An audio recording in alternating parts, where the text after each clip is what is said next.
So, recollection.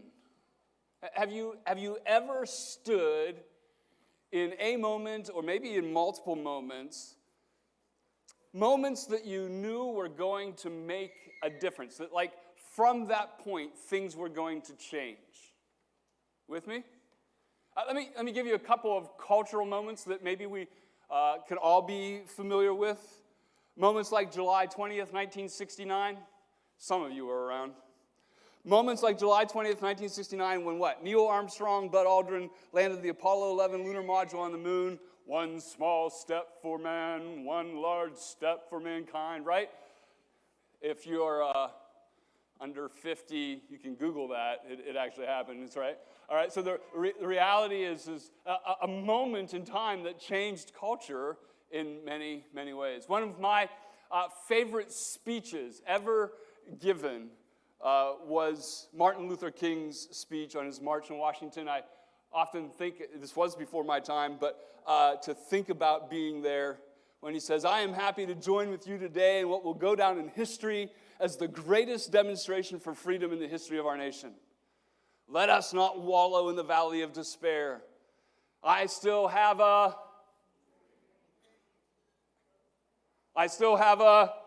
There you go. I have a dream that one day this nation will rise up and live out the true meaning of its creed," right? Moments in time. Maybe in your own personal lives you have other life-changing moments that have happened. Moments that might be private ones, your engagement, your marriage, the birth of a child, or like for Deneen and I, when we get to do this all over again and see the weddings of our children, they're finally gone, and then they give us grandchildren. It's really awesome. Sometimes those moments are hard, but have changed life forever. The death of a family member, the loss of a job, a broken relationship. Moments that do not leave your memory. You with me when I talk about these moments? We have one of those moments in Nehemiah 2.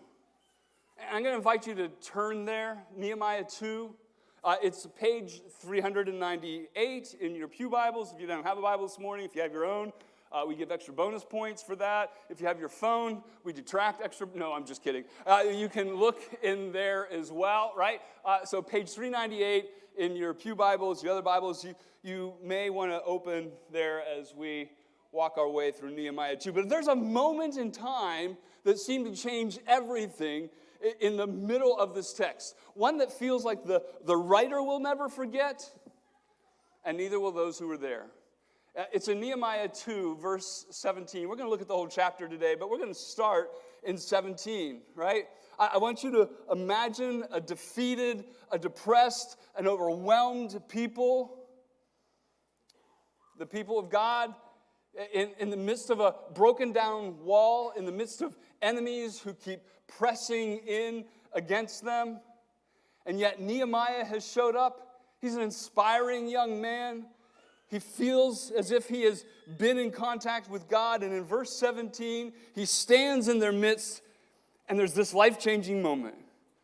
He says, "You see the trouble we are in, how Jerusalem lies in ruins with its gates burned. Oh, but come, let us build the wall of Jerusalem, that we may no longer suffer derision," not a word we use today, but shame. "And I told them of the hand of my God that had been upon me for good, and also of the words that the king had spoken to me. And they said, well then let us rise up and build. Let us rise up and build." Amazing moment. But let me tell you something, and this is the crux of the message this morning. Moments like that don't just happen. There are some things behind the story of Nehemiah that can be identified as reasons for this moment that they experienced. There are things behind the scenes in our lives that explain and help understand the moments that we experience. So let's begin by really taking a pretty close look at this story. So our first task this morning is to see a story in two acts, but with one theme. A story in two acts, but with one theme. The two acts are Nehemiah chapter 2, verses 1 through 8, which we'll read in a second, and then Nehemiah 2, verses 9 through 20. And the theme is this. I like to give you sometimes a sermon in a sentence. Sometimes I hesitate because you guys write it down and go, I'm out for the next 40 minutes. But here's the theme, right? God, listen, God operates in every moment. God operates in every moment through both his power and our purpose. Through his power and our purpose. Let's read the first act together. I'm going to ask that you pay attention to those two things, the evidence of God's power and the purpose of Nehemiah. It's a story, and it will be fun to read together. Nehemiah chapter 2, starting in verse 1. In the month of Nisan, in the 20th year of King Artaxerxes, when wine was before him, I, Nehemiah, took up the wine and gave it to the king. Now I had not been sad in his presence. And the king said to me, "Why is your face sad, seeing you are not sick? This is nothing but sadness of the heart." Then Nehemiah says, "I was very much afraid. But I said to the king, 'Let the king live forever. Why should not my face be sad when the city, the place of my father's graves, lies in ruins, and its gates have been destroyed by fire?' Then the king said to me, 'What are you requesting?' I love this. So I prayed to the God of heaven. Quick one. Okay, here we go. And I said to the king, 'If it pleases the king, and if your servant has found favor in your sight, that you send me to Judah, to the city of my father's graves, that I may rebuild it.'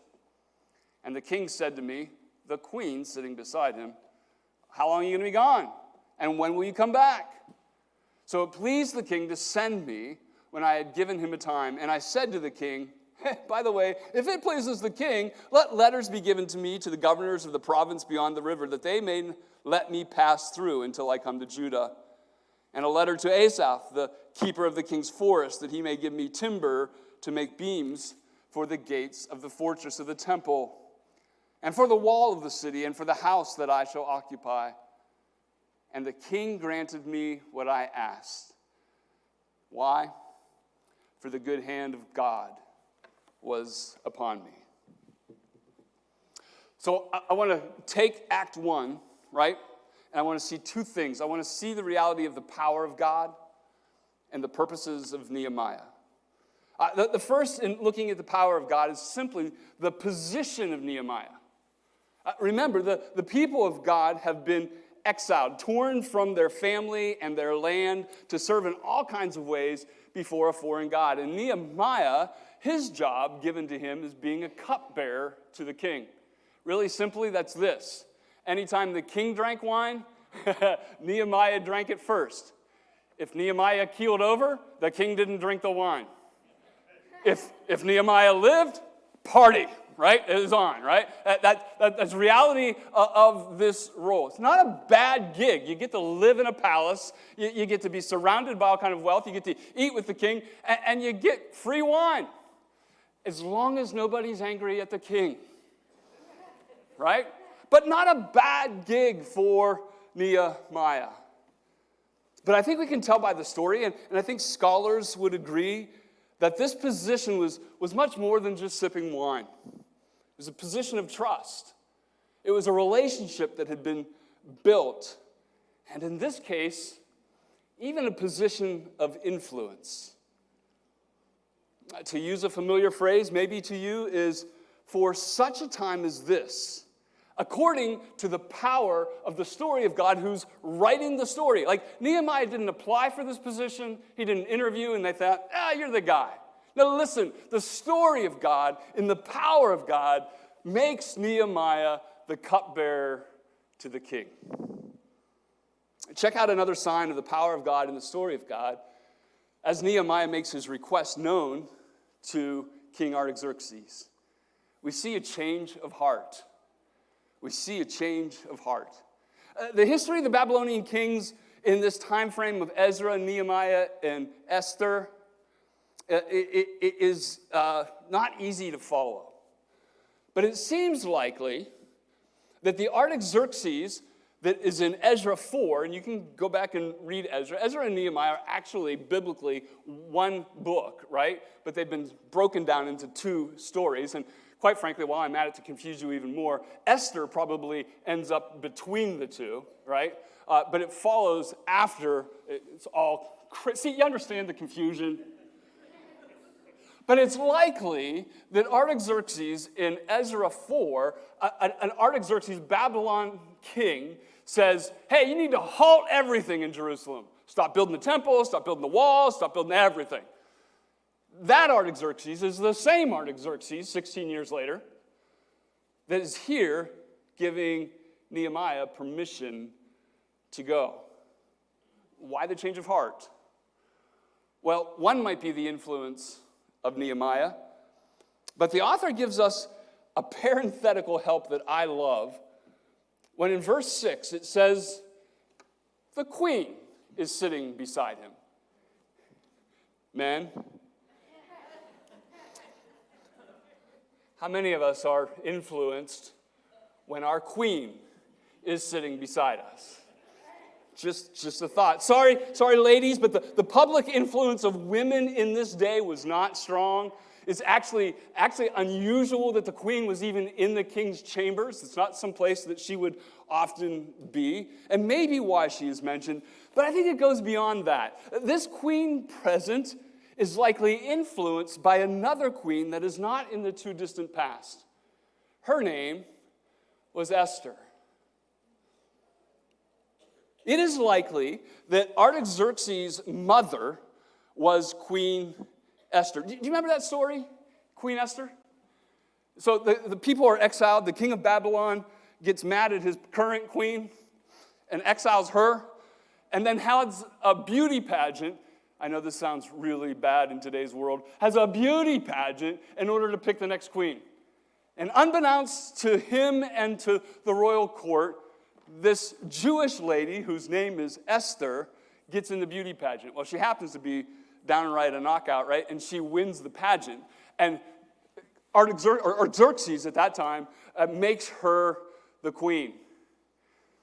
And the importance of that is that there's then this guy, Mordecai, who's rousing everybody up against the Jews, right? And actually has this plan to eliminate the Jews in Babylon by death.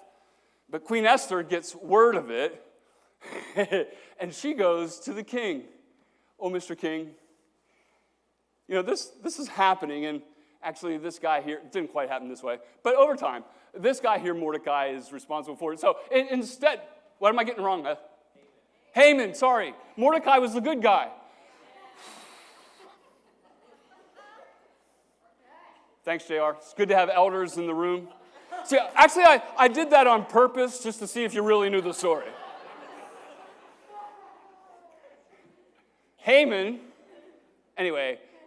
dies graphically, right? And the reality is it's because, what? Of the influence of the queen. The queen is an influencer. So let's jump to Nehemiah, the story that I actually know. And we see in verse 6 that Artaxerxes is influenced by the queen who sits beside him. I don't know, maybe the queen whispered some mummy factor in Artaxerxes' ear. Maybe the queen herself was influenced by her mother-in-law and has become more of an influencer.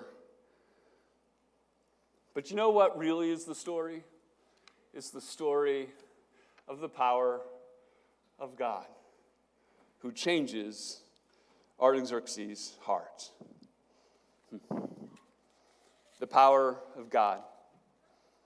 But get this, it's not solely the power of God.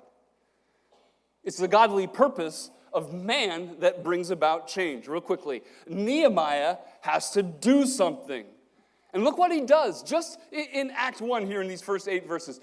The 4 months of prayer. We mentioned this last week that he began weeping and mourning when he heard about Jerusalem. And he's praying over the situation in the month of Kislev, December. And now as we pick up in chapter 2, we're in the month of Nisan, which is in March. Nehemiah has been actively seeking God regarding his role and his purpose for 4 months.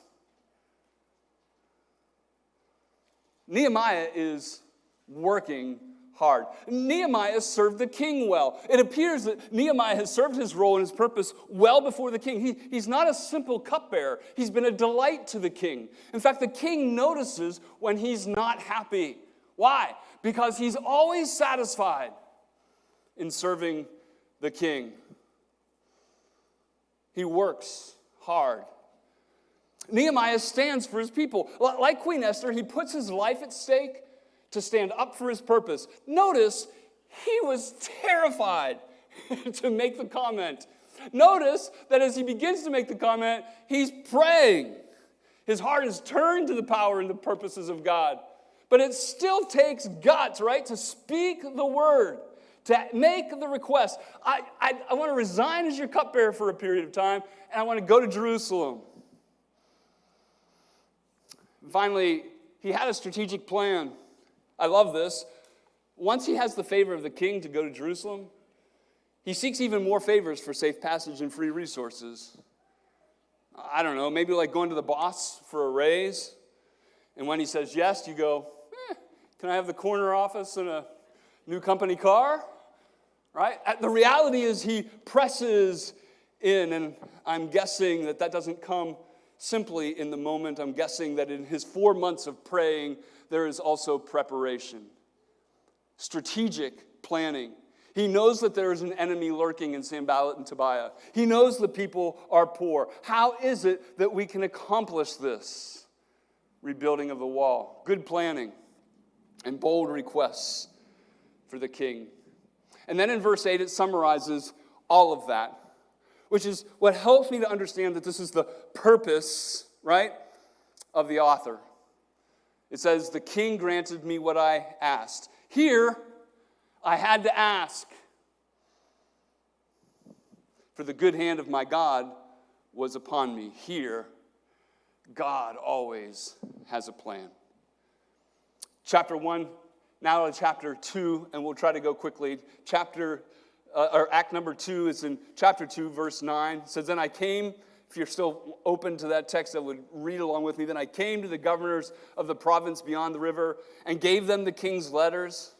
Now the king had sent me with officers of the army and horsemen. So he not only sent letters, but he sent the army as well. But when Sanballat the Horonite and Tobiah the Ammonite servant heard this, it displeased them greatly that someone had come to seek the welfare of the people of Israel.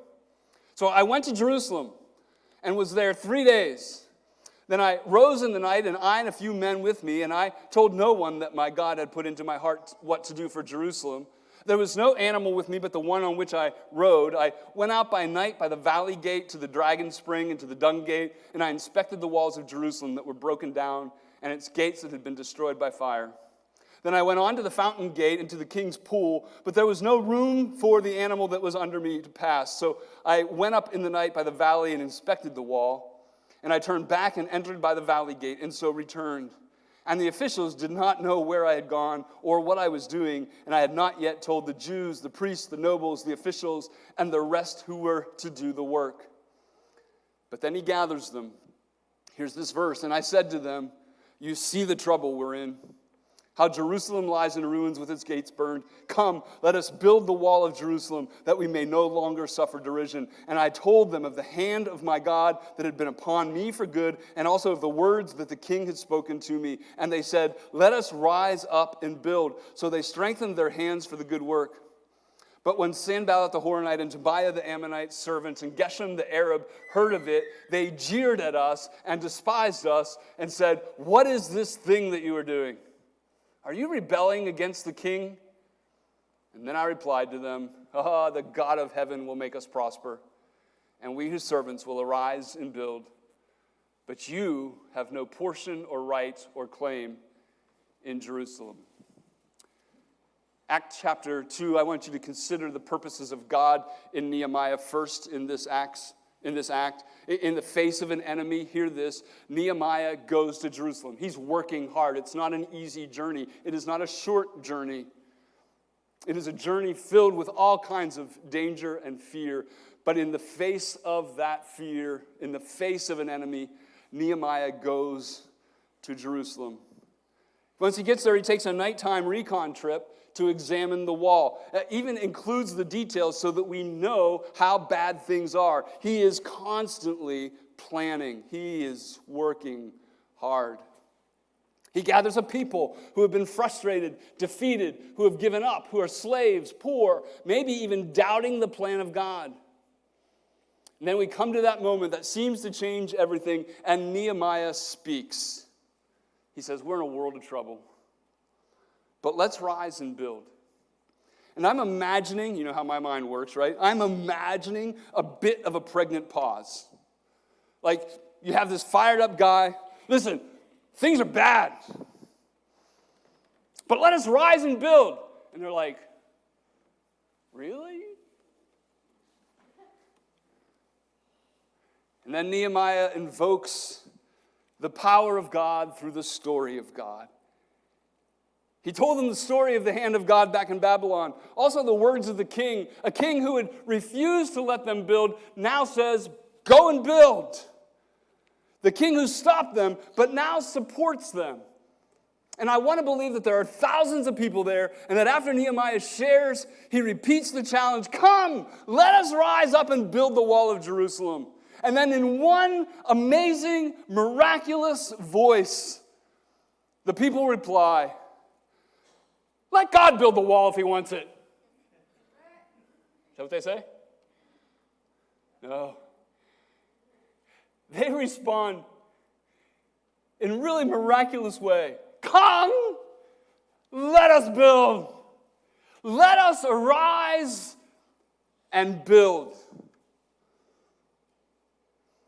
Then the summary verse of this act, in the face of the enemy who seeks to destroy, Nehemiah says, the God of heaven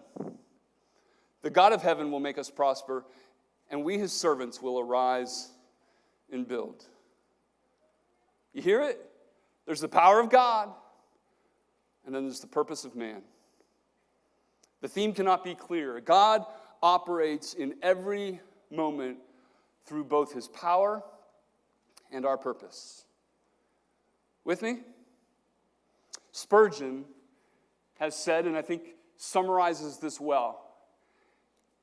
He says this, work as if all depended upon you, and then trust in God, knowing that it all depends on him. We're good reformers around here. We don't like to talk about working hard. We don't like talking about how works has any influence or impact in the reality of God's kingdom. But boy, Nehemiah knew the reality of work. And not so that he would be saved, but work for the purposes of God, knowing, trusting, ultimately, in God's story and in his power. Work as if it all depended upon you. Work hard!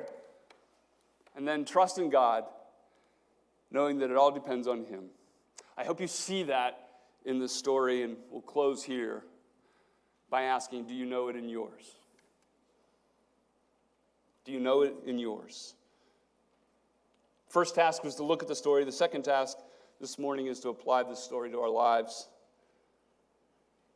Covenant Church, do you remember who Benjamin Ormond is? How many of you? Wow. Benjamin Ormond. My goal is before I retire, and it's got a few years to go, right? But before I retire, when I ask that question, you're all going to go, I know Ben! Let me remind you. In 1858, Benjamin Ormond was wandering the streets of Sharon, wondering what God was doing in his life, right? He was pastoring a church up the valley, but he got this distinct call that God wanted a church in Sharon, PA. And in 1858, Benjamin Ormond began the works of a house church that eventually bought some property. Guess where that might be? 263 East State Street. And they built a church called Covenant Church. Was this the power of God? Oh, you bet it was. Did it involve the purpose of man? Ben would say it did. And now 165 years and some 17 or 18, I lose track, senior pastors later, here we are. right? Here we are. Has it happened by accident or by the power of God? It has happened by the power of God. And has it involved the purpose of man? You better believe it. Many of you have served and are serving sacrificially to further the kingdom of God through this church. But lest we get too excited about our history, can I ask you a question? How will we get to 2030 as a church? How do we get to 2030 as a church who's called out by God to be sent with one another into all the world? How does this valley change? How does this county change? How do people in our lives change? I'll tell you, it's the power of God, but it's the purposes of you in doing the very things that He's called you to do and to be. How do we fill these pews? By the power of God, as we see people, men, women, and children, get saved and seek discipleship in a local church. Because you, His people, are ambassadors to proclaim the good news. But let me get even more personal. The story of you. What is the spectacular story of God in your life? Reflect on it, right? Think about your own salvation. Think about callings in your life, whether it's into careers. Think about opportunities that you've had to share gospel truth with other people and watch them come to faith. What is the spectacular story of God in your life? How have you seen the reality that God is orchestrating your story in such a way to bring glory to Him and good for you? Do you know it's not over? You can't retire from the work of the kingdom of God. God has made remarkable ways to display His power in your lives, but get this, He intends to do much of that through your obedience to His purposes. People of God, we're to boldly ask God for His promises in our lives. We're to boldly and actively seek Him to know that it is He that is calling us and what He is calling us to. It is so much our work to rightfully submit ourselves to His service when He calls, living dependent on Him in every moment, that believing He will use us in every moment. And to spiritually plan. Because listen, I know you've heard it before, but spiritually sometimes we miss it. If we're not aiming at anything, we'll hit it every time. How many of us have a strategic plan for spiritual growth? I've got one for you if you want to talk to Paige or I or Matthew after the service, right? How many of you have a strategic plan for spiritual growth, a plan for reading the Scriptures, a plan for reaching unbelievers in your life, a plan for rebuilding the broken places in your own life? Maybe you're here this morning, and the one thing that resonates the most in this story is when Nehemiah says, see the trouble we're in. Your story, actually, this morning may have you wondering about what God has orchestrated for you. It doesn't seem good. Wondering if there's any way out. I have great news for you this morning. The story of Nehemiah is not just an inspiring story standing isolated in the Scriptures to just give you an ounce of hope. You ready for this? Nehemiah is a micro story of a much larger macro story that's being told. So let me summarize the story in such a way that you might see the greater story being told. Nehemiah, he stood with a king. But in seeing the suffering of his people, he entered into their rubble of their existence. He fought an enemy. He inspired his people to greater things. And then in chapter 2, verses 11 and 12, it says, after 3 days in the rubble, he arose.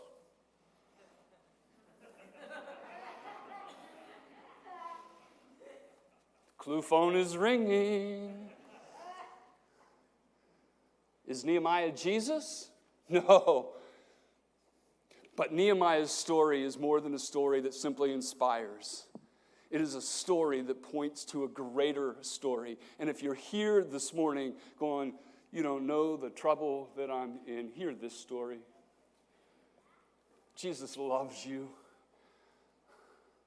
And though he stood with the king in heaven, he left that throne to come into the reality of our rubble in order to give us hope. He fought an enemy. He died. But in 3 days, he rose again. So that you might have life. So that you might have good news this morning in the midst of your rubble. If you're here this morning and the only thing that resonates is see the trouble we are in, then know that greater story. Know this moment. Know that Jesus came for you. Know that Jesus died for you. Know that Jesus rose again for you and that he ascended into heaven for you. And today he sits at the right hand of God, interceding, advocating to the Father for you. He's mine. She's mine. I died for her. I died for him. I conquered death for my people. I don't know, it may not feel like an Apollo 11 day. And my sermon is definitely not on the level of Martin Luther King. But it doesn't take away that today may be a substantial day for you to know two things. God has written your story. God is writing your story. And in his power, he writes it with victory. But he also says, I'm giving you purposes. Go out there and work like crazy for my glory and for the good of the kingdom. I had the privilege yesterday at our Presbytery meeting. For those of you who don't know, Presbytery is a region of EPC churches that get together on a quarterly basis. And we had two guys that were coming, what's called under care of our presbytery. They're just starting into a process to be ordained. And I had the privilege of giving them a charge. And I'm not smart enough to use more than one verse, so I just went to Nehemiah 2:20, right? And said, here's my charge. Know the power of God in your life. But come, let us build. Let us arise and go work hard. My charge for you this morning. God's in control. But in his control, he's told us to work hard. Work hard for his kingdom. So may we proverbially stand with the people around Nehemiah and hear the words, oh, you see the trouble we're in. How our lives, our city, our country, our world lies in ruins. Oh, but come, people of God, let us build that we may no longer suffer shame. The hand of God is upon us to exercise his power and to empower us in our purpose. Let us rise up. Let us build together.